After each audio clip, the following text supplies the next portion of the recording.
Hello everyone, it's Chris here, welcome. We're not in our usual studio simply because it's very dusty up there. We're building a penthouse on the 4th floor for me and the wife to live in. And the studio is on the 3rd floor, just below it. And we had some leaks in the walls.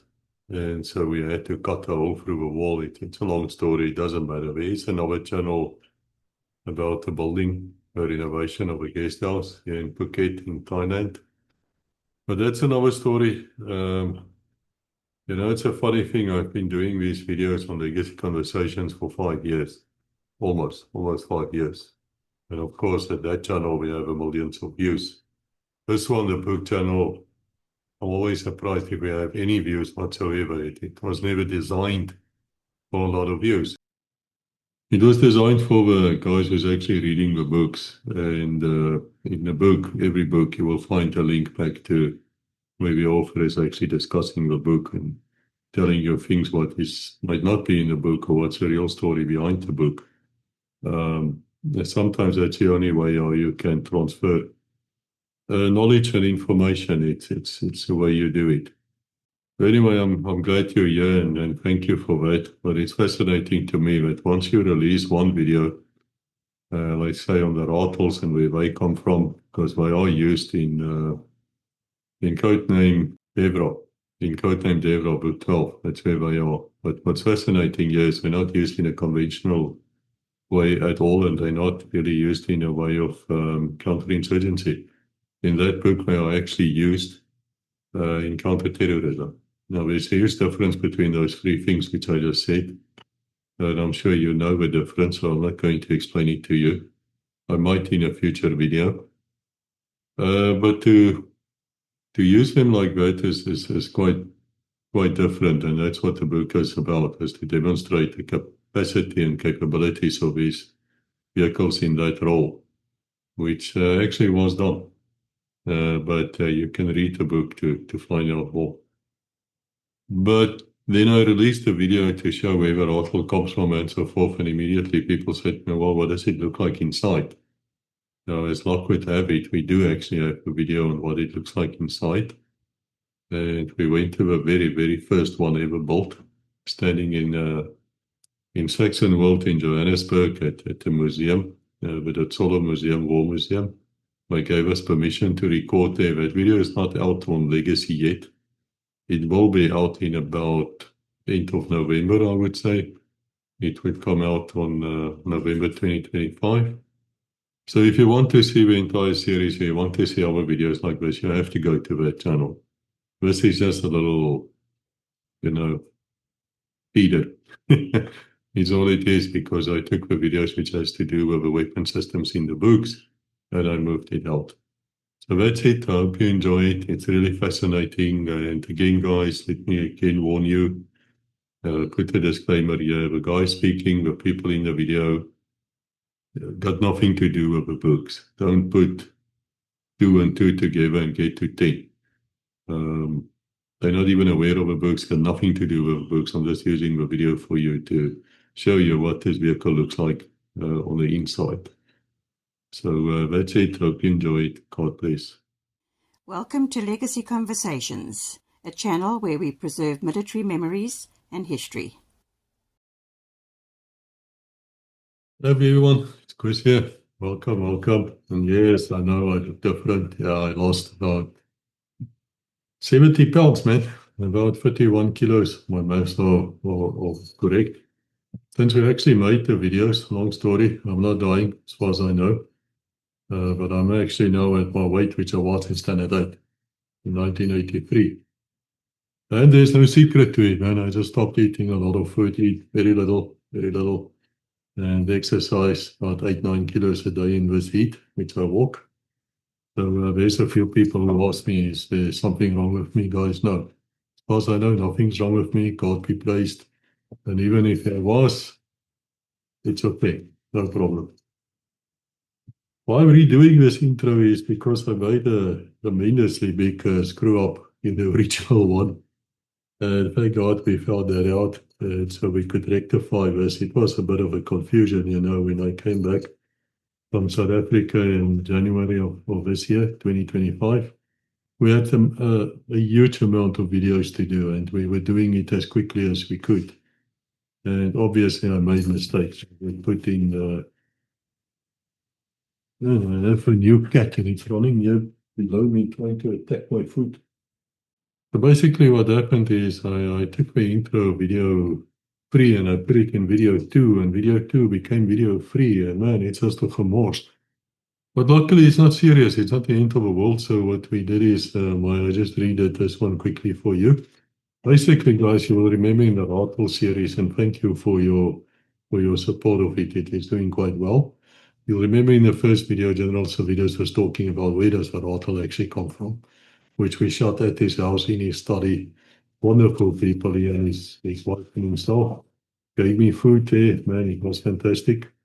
And in this very video, we went to Saxon World in Johannesburg to the museum, and we have a permission, and we made a video on the Ratel, which is actually standing there, called Sarge, which is the very, very first Ratel. Now, yes, I know the legacy viewers will tell me there was another video out like that, made by Andrew Whittaker and Colonel Jan Malan, which went over very well as also. This one is a lot more detailed and a lot more technical. And in this one, they actually, the general is looking at the differences, what they changed. And it's extremely fascinating, and I really hope you'll enjoy it. And then after that, about 2 weeks later, 3 weeks later, in episode 3, we went to our chaplain's place called OT&T Solutions. And you will remember, they the guys were actually rebuilding the Schlep, Ratel as they call it. No, it's not a Schlep, it stands for Service Life Extension Program. They changed the engine, they up-armored it, and they also put new guns on it and things like that, night vision, whatever. That's more modern. So we're standing there, and there we have 3 different Ratels, which the General is explaining to us as well. I'm also hoping to get the General to come and talk to us at some stage about his book. I read his book, is very, very good. And the other books which he mentions in the first episode, because guys, that is the Alpha and Omega, that's where you start and learn about the Ratel.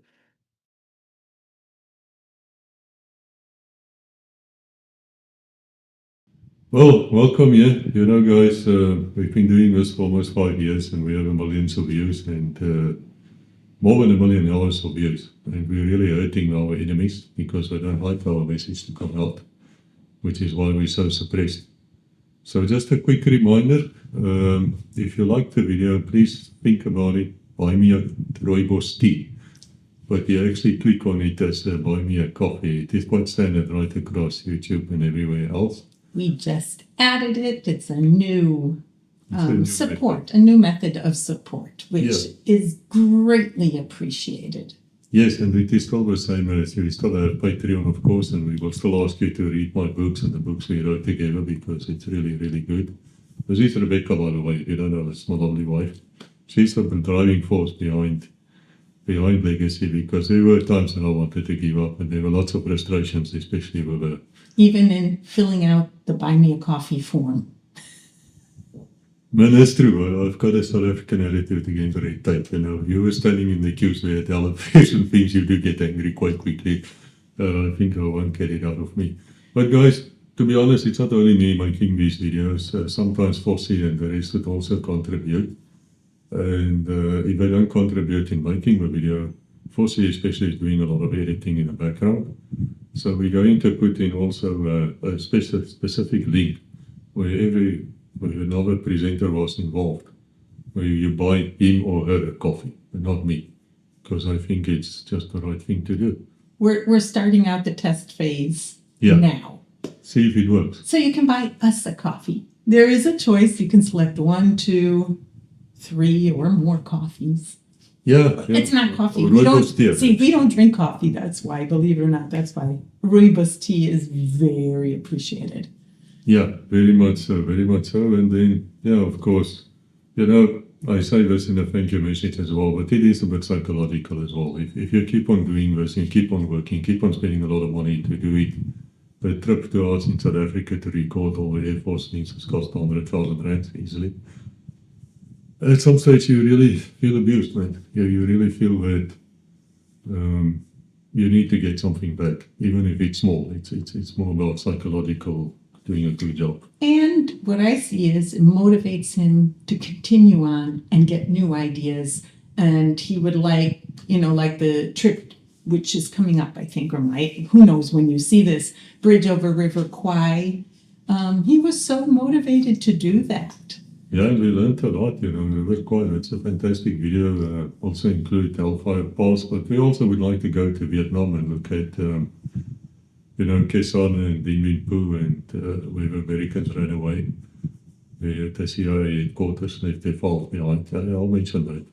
But even here in Thailand, in Bangkok, if we go to Bangkok, we fly to Bangkok, we can spend a day or two and record the Air Force Museum or the other museums that are there. It's history, man. We need support to do it.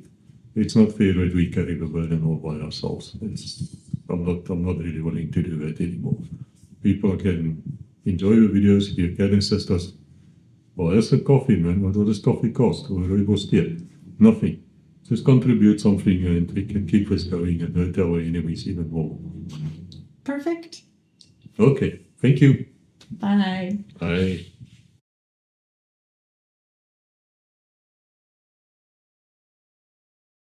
Looking very American right now. You do? Yeah, because American girls always wear hats because their hair always looks bad. Like, you don't have to worry about your hair.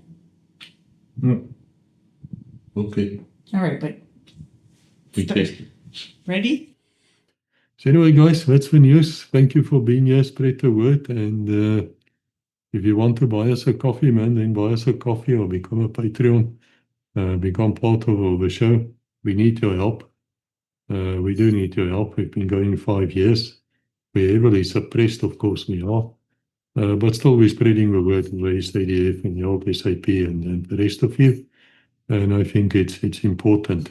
If you don't speak up now, it's going to be too late. It's that simple, guys. Okay, God bless. Let's hear what General has to say there while we were standing there next to the Ratel. The vehicle behind me is the Elvis Saracen. It's a 6x6 armored personnel carrier. There is some difference of opinion about when we actually received them. But in the early 1950s, there were big troubles in the Middle East, and South Africa was asked to supply an expeditionary force, which would consist of a divisional headquarters, an armored brigade, and an infantry brigade, plus supporting troops. And as part of that deal, there were some armored vehicles to be shipped to South Africa, and amongst them, 280 Saracen APCs. Now, in the end, the big war didn't happen, and so those vehicles weren't delivered. But eventually, South Africa did receive 280 Saracens. Once again, there are discrepancies between the actual numbers. If one looks at the order placed, if you look on the plaque here next to the vehicle, it says 270 were ordered. In the black beret, it says 280 were ordered. And if you look at the allocation to units, it just doesn't gel. But around about 270 to 280. And these were delivered between 1952 and about 1956. And the Saracen is an armored personnel carrier, not a combat vehicle in the true sense of the word. And in South Africa, 60 of those Saracens that were received here were given to the police or loaned to the police for anti-riot and internal security purposes, while the rest were divided into the different corps of the army. Eventually, as far as the Ratel story is concerned, the Saracens were they had two functions. They were the carriers of the support troops of the armored car squadrons, and that was about an infantry company that were armor guys, not infantry guys, who were then moved with the armored cars and provide protection and carry out infantry tasks and so on. And the other use was in the APC squadron of the South African Armored Corps. They had a number of these vehicles, I think around about 60, I'm not 100% sure, that could lift an infantry battalion. So what would happen if there was a specific operation, they would whistle up the Saracens from the APC squadron, and they'd whistle up a battalion of motorized infantry, and the infantry then would be carried in these vehicles. So the organization of the armored car squadrons, of the APC squadron was about the same as the organization of a motorized infantry battalion as far as companies and things were concerned. They would have been around about 60 to 80, I'm not exactly sure how many were there. Now that function never ceased to exist until quite late in the 1970s, perhaps even early 1980s. So the army had their Saracens. The infantry didn't really use the Saracens except here and there where they were part of what we call emergency forces, where some infantry battalions had them, where there was cooperation with the police and that sort of thing. But from a Ratel perspective, the Saracen was always going to be retained as the APC in the APC squadron to lift motorized infantry. As I said in an earlier version, earlier episode, there was a decision taken that we need mechanized infantry if we're going to have mechanized operations. And one of the things needed was a mechanized infantry combat vehicle. Now, we didn't have that. And the people on the committee, under the chairmanship of then Brigadier Jack Dutton, realized that the Saracen could not do the job. It had good mobility. It had a top road speed, I think, of around 80 kilometers an hour or so. It was very nice, but it was not very reliable. It wasn't very good for South African conditions, and it couldn't really keep up with the tanks as it was supposed to be. So when the RCV development was mooted, the idea was that the Saracen would stay in its role in the APC squadron and in the support troops of the armored car squadrons or armored car regiments, and the new ICV would then be a totally new requirement. Eventually, though, when things started developing and we had the Ratels and then we had all of these Saracens that were standing idle, it was decided to redo the Saracens under a project called Project Fellies around about 1976. And we had tried all sorts of things, replacing the Rolls-Royce engine with an International engine and a Ford engine and I don't know what all. But in the end, none of these really worked out, and the Saracen was eventually taken out of service and then scrapped and sold and whatever.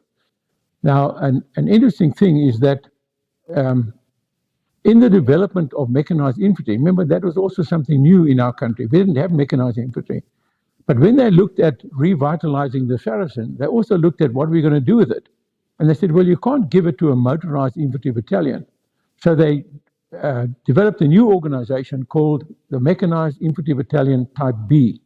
The ICV, the Ratel as it was later, would be the Type A, and then the Saracen would be in the Type B. And 5 SA Infantry Battalion in Ladysmith was designated the training battalion for this vehicle. So at a stage, there were a number of Fellies Saracens sent to Ladysmith, and the others were being developed partially by the Tiffies in Pretoria, and then the eventual remanufacture, as it were, was going to happen at the railway workshops in Uitenhage, of all places. But in the end, Project Fellies flopped, and Saracen flopped. So at the end of the day, we phased the Saracen out. At the same time, though, the support troops of the armored cars were also being done away with. And one of the reasons was, we think, that there were RCVs appearing on the scene, and we were looking at combined operations, so the armor didn't need its own infantry, and the mechanized infantry could do that job. Right, what we have here, carrying on with the story of the Ratel, is Ratel number 0001. Now, 0001 denotes the hull number. We will come to that a bit later. This is the second vehicle in the South African Army to carry the name Ratel, the first one being Ratel SS, Sachte Staal, which was a development model. And this Ratel 0001 was the first of the production series of the Ratels, the first of the, 1,000, whatever, that we built, 1381, if I remember correctly.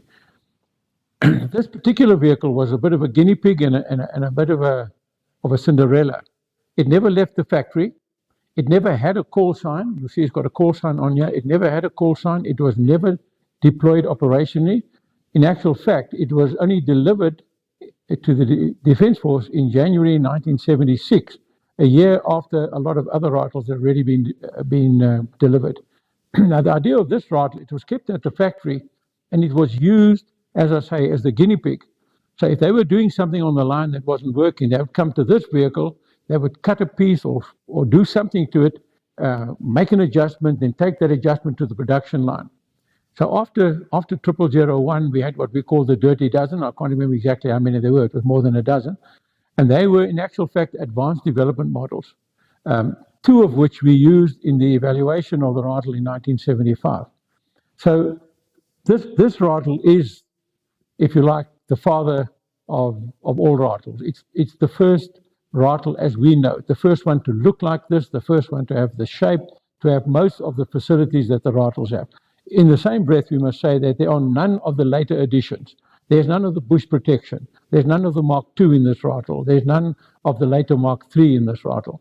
And that is one of the reasons why it is at the museum, because it is a unique piece of our history, and it is the only one of its type. But there are things on this vehicle that are, in fact, very interesting. One of them is you'll see on the nose plate the name Sarge.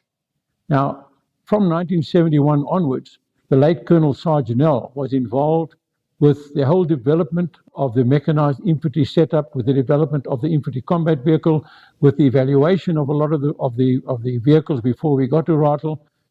And he was really, in all respects, we like to say, the godfather of the Ratel.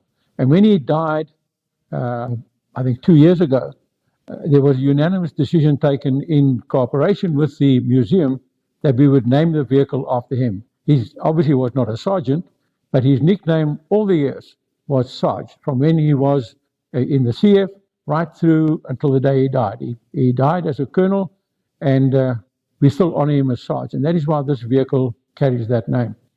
As far as the call sign is concerned, 11 Charlie, the late Sarge's son, Stefan, was one of those involved with the refurbishment of this Ratel after it had been confiscated by the military police from the museum here, together with a lot of the other equipment.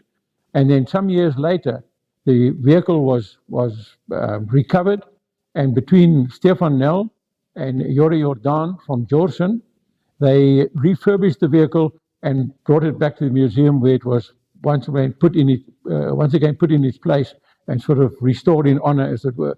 And the call sign on your 11 Charlie, as I say, the vehicle never had a call sign, but that was the call sign of the Ratel in which Stefan Nell did his training as a mechanized junior leader. And he used that call sign on this vehicle. Technically, it shouldn't have a call sign. So if we look at the vehicle, people who know Ratel will see that we have a lot of the basics that were in the Ratel in the days before we started looking at bush protection. And these are the things that didn't last in the bush. But remember, Ratel was never developed to be in the bush. And that is why we had to redevelop certain things. So what happened over the course of time was that in the operational area, 61 Mech and before it, Combat Battle Group Juliet, were doing modifications themselves. They were welding steel plates over the lights and everything. But every time you want to change a light bulb, you had to cut the steel plate off with a torch and then replace the bulb and then weld the thing back again. So there were alterations being done in the operational area, and then eventually what we call the Bospaki, which was a proper development and a configuration control of certain elements of the bush protection, which were then sent to the operational area and fitted either at 101 workshop or at the LWT. And at that stage, the only Ratels in the area were those at 61 Mech, and then of course the Ratels of the support troops at 2 SAI's Armored Car Squadron. So we'll also see that on the wheels, we still have the old wheel hubs. And the reason we have these wheel hubs was that the interior hub of the axle is made of cast iron, and of course he's very vulnerable to all sorts of things like sticks and stones and of course bullets and shrapnel and so on. So an armored plate was developed that fits over there, and it had a dual use. The one was to protect the hub, and the other one was to be a base for the jack in soft sand and mud. It was eventually discarded when we could manufacture the axle hubs out of armored steel. And that is why on later versions, you don't see this wheel cover anymore. There are a lot of other things. You'll see this vehicle, unfortunately, is not complete. It doesn't have the episcopes and the periscopes and all that sort of thing. But it is still it's quite representative of Ratel. Can we move to the back? Yeah. So we will see here the old steps that also didn't last in the bush, and they were eventually replaced with just a solid steel plate. All these things were replaced. Eventually, when we got to the operational area, we had these. Now we call them the gardening equipment. In an earlier episode, I spoke of the Brig Grid and how it came about, and the fact that it was manufactured by the CSR in their workshop, the original one was. But the idea came from Roland de Vries and myself, where we said, we need two things in this vehicle to make it uniquely South African. The one was things that we did inside to fit the South African soldier, and the other one was a Brig Grid. We knew at that stage that if anything that looked like a grid, the soldier would use it on which to have a Brig. And when we did the evaluation of Ratel and we looked at what else was needed in the tote, one of the things was, at that stage, I was 5'10" inches. I don't know how many meters or yards or whatever that is. So I was an average South African. And one of the problems we had was servicing the filters.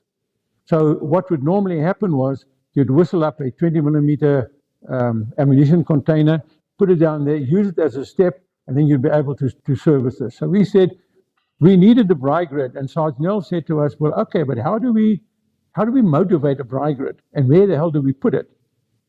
So the first thing we came up with, of course, was putting it is not a problem, because it goes out on the outside of the vehicle with the gardening equipment, as we called it, tuingereedskap. So even if it was dirty, full of remnants of the Brig, not a problem on the outside. And secondly, his actual aim was to be a step.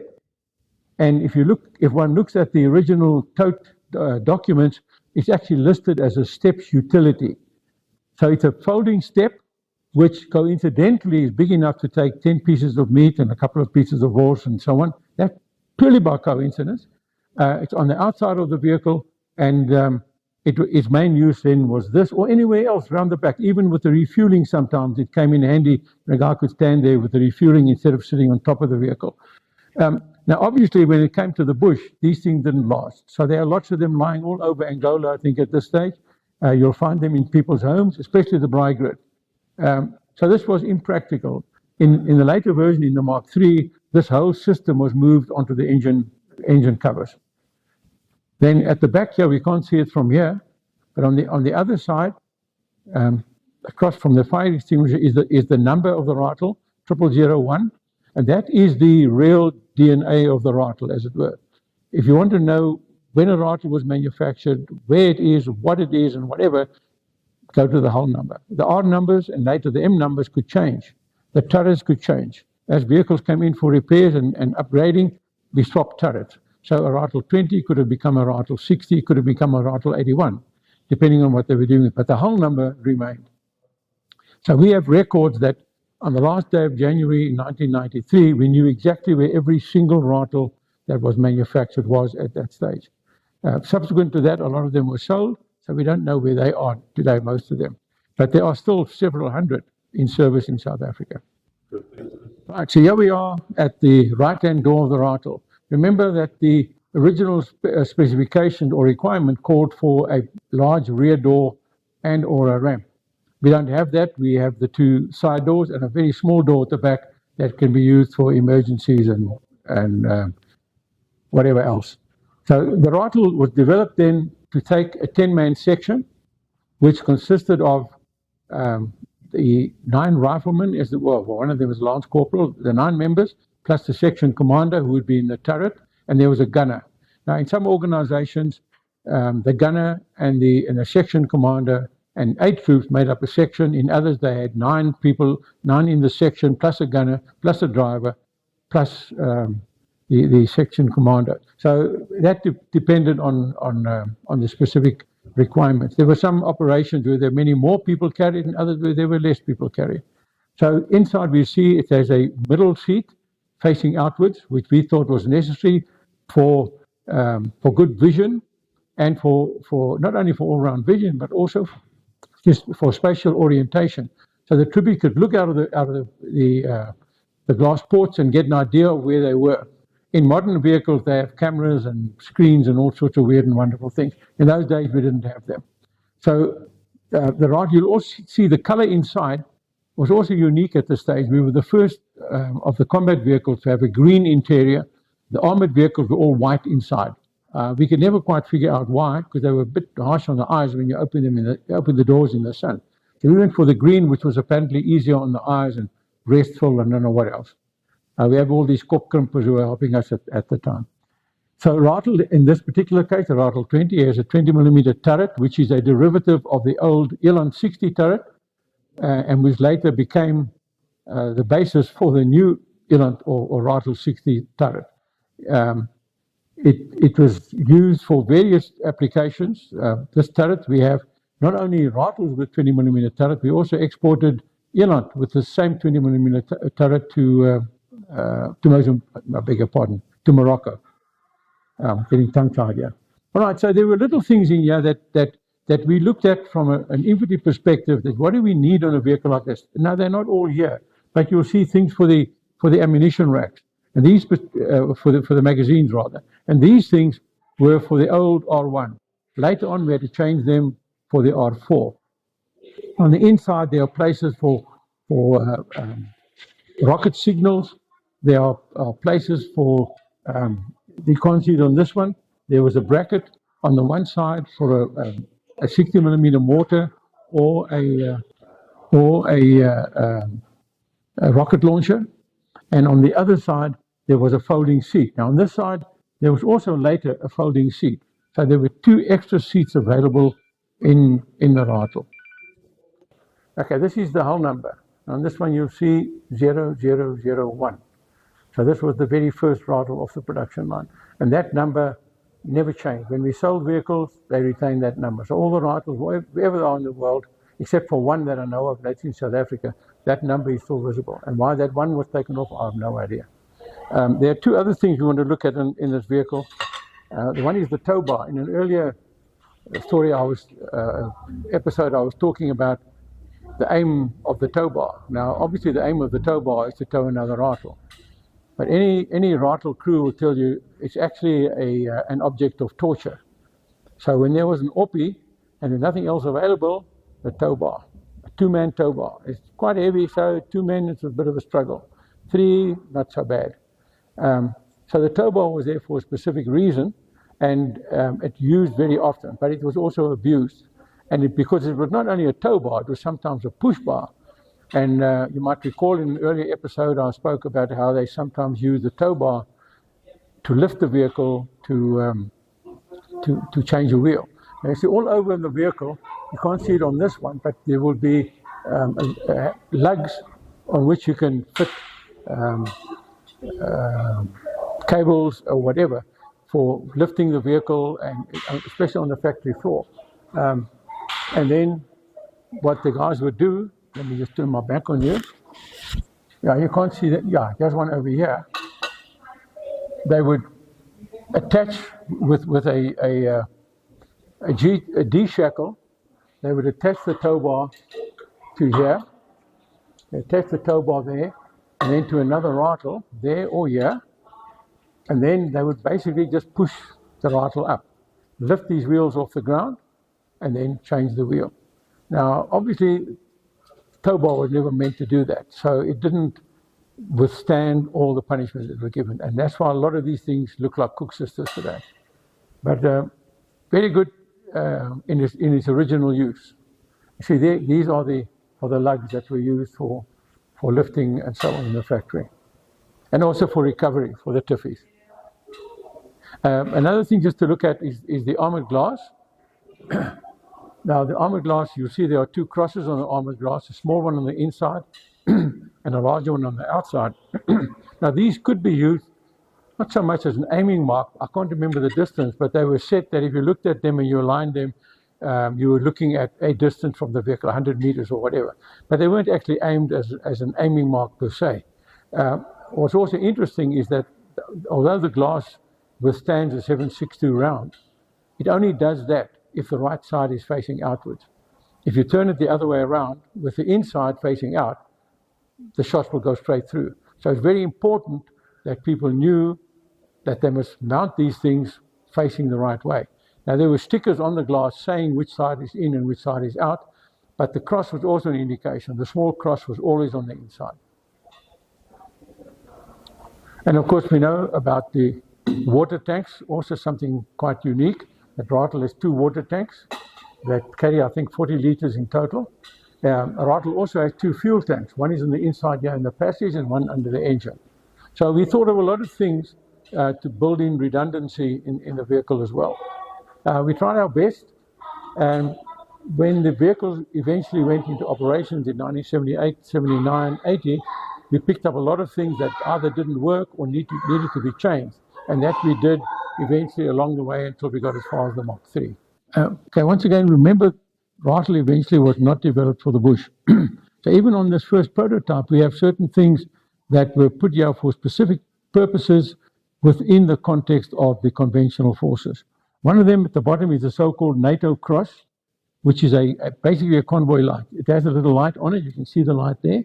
And this was to enable drivers to see each other in the dark, even when using dip or using blackout.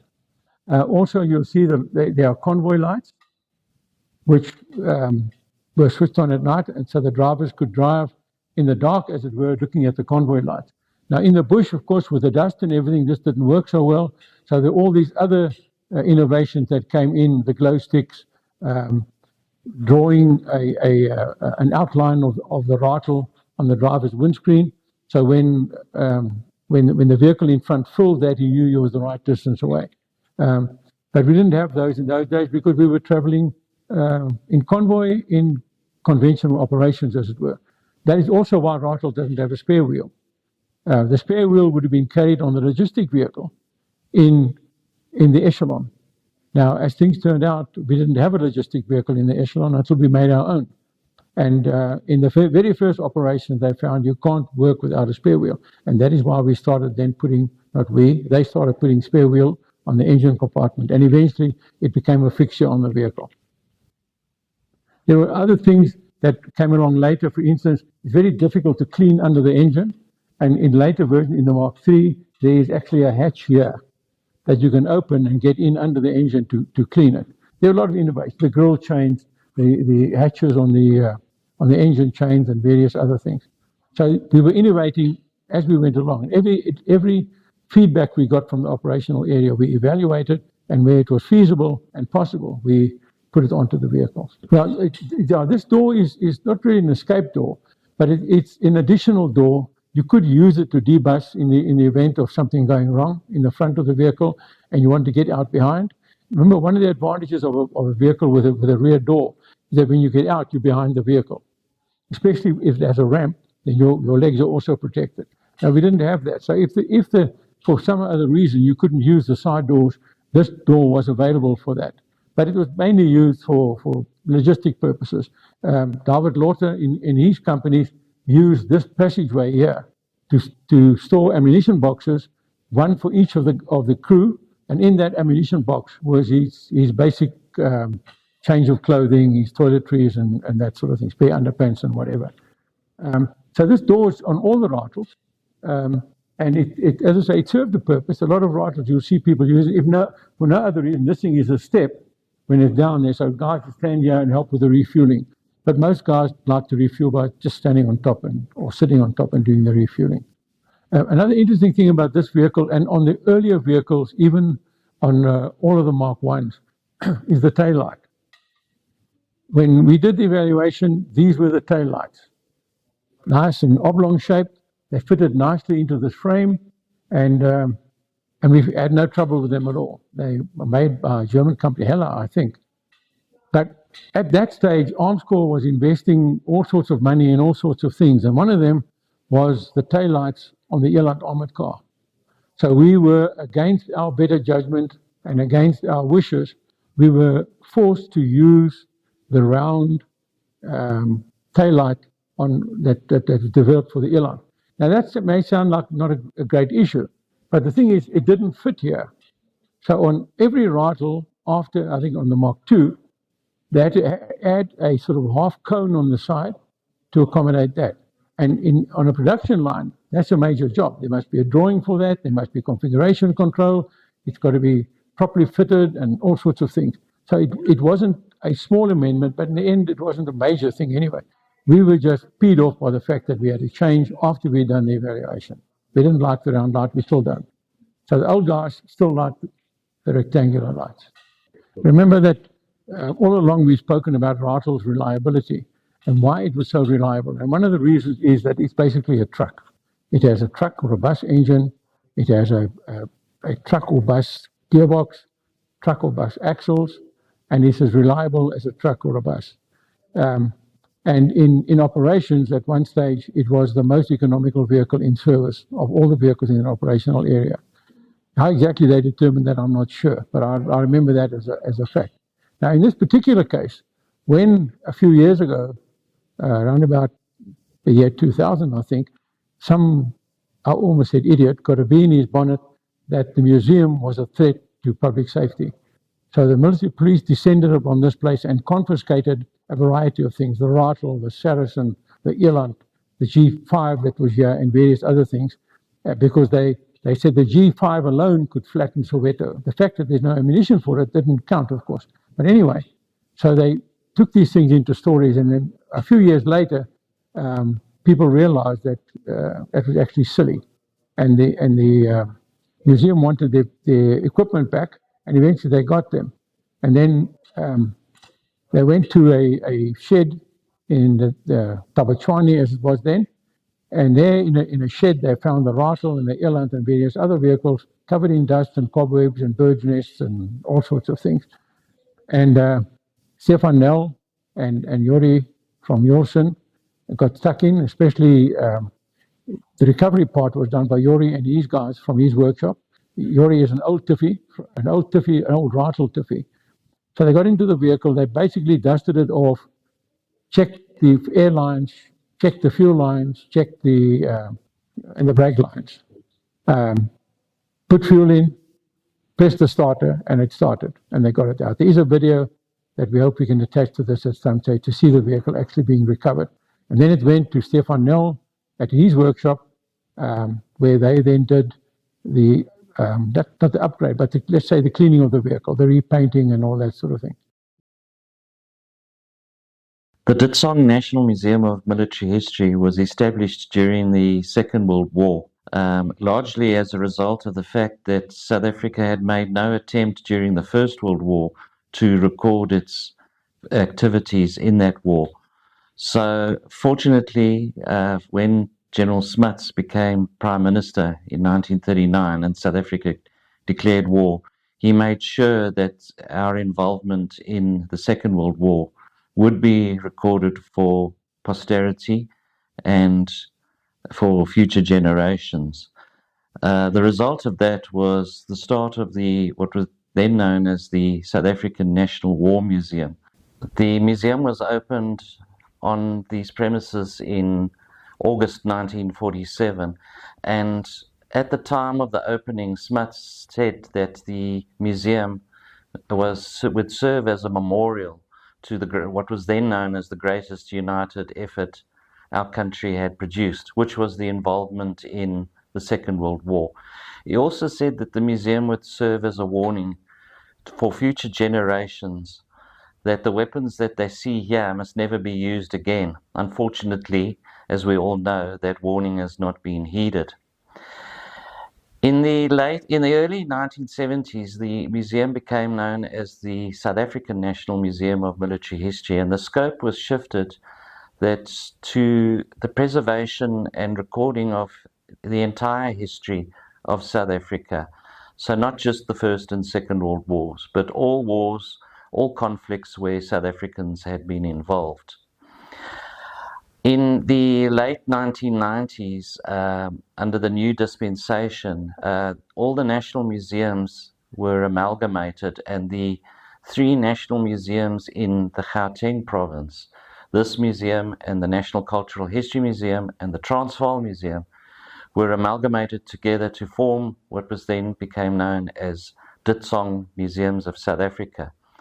And this museum has from then been known as the Ditsong National Museum of Military History, and that is our official name today. We preserve, as has been said, all aspects of South Africa's military history. And the exhibits that you see here at the museum are not here to glorify war. The exhibits are here to show what can be done if necessary, and show that war is a sad thing. People die in warfare. We like to educate people that war is not a good thing at all. But we do acknowledge that people went and served their country. In many cases, they volunteered to do this, and many people paid the supreme sacrifice for their country. And we acknowledge that as well. And as such, the museum is also, we consider it home to all military veterans who have served their country.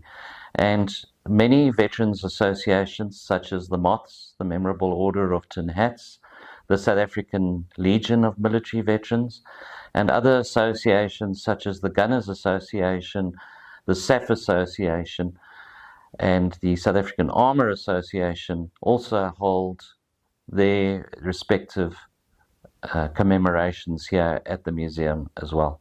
The museum is open 7 days a week. The only 2 days that the museum is not open is Good Friday and Christmas Day. Our opening times are from 9 till 4:30 every day, Monday to Sunday. The entrance fee is 50 Rand, subject to change. That's the minimum fee. There are other fees for scholars and for senior citizens. The facilities that we offer here at the museum is basically for everybody, not just for military enthusiasts. We do have a conference center here. We do allow for events to take place, such as conferences, meetings, events. You could have cocktail parties here. We've had many in the past. We also welcome children's birthday parties. They seem to be very popular here. And people are welcome to come with a picnic basket and sit on the lawn and, just take in the atmosphere, the garden, the tranquil surrounds that we have here at the museum. One of our facilities we have here is free parking. We do not charge for parking. The parking is secure as well. We do have full-time security plus security cameras. The museum falls under Ditsong Museums of South Africa has been spoken about. The Ditsong then falls under the Department of Sports, Arts and Culture. Being a government department, funding is not entirely adequate. We do need further donations and support.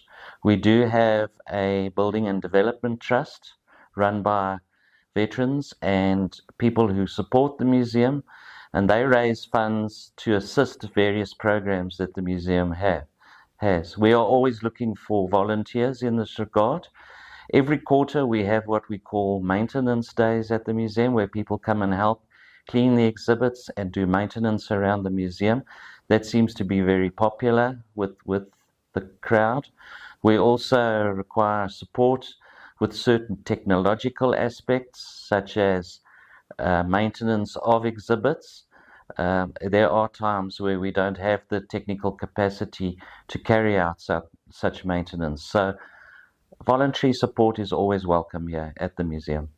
We rely as well on donations. They can either be monetary, which would go towards the upkeep of this museum, as well as exhibits. And we look at exhibits that maybe have someone that was very important, medals or uniforms or what have you, or even other things such as badges, photographs, even documentation such as diaries, letters that go into our archives.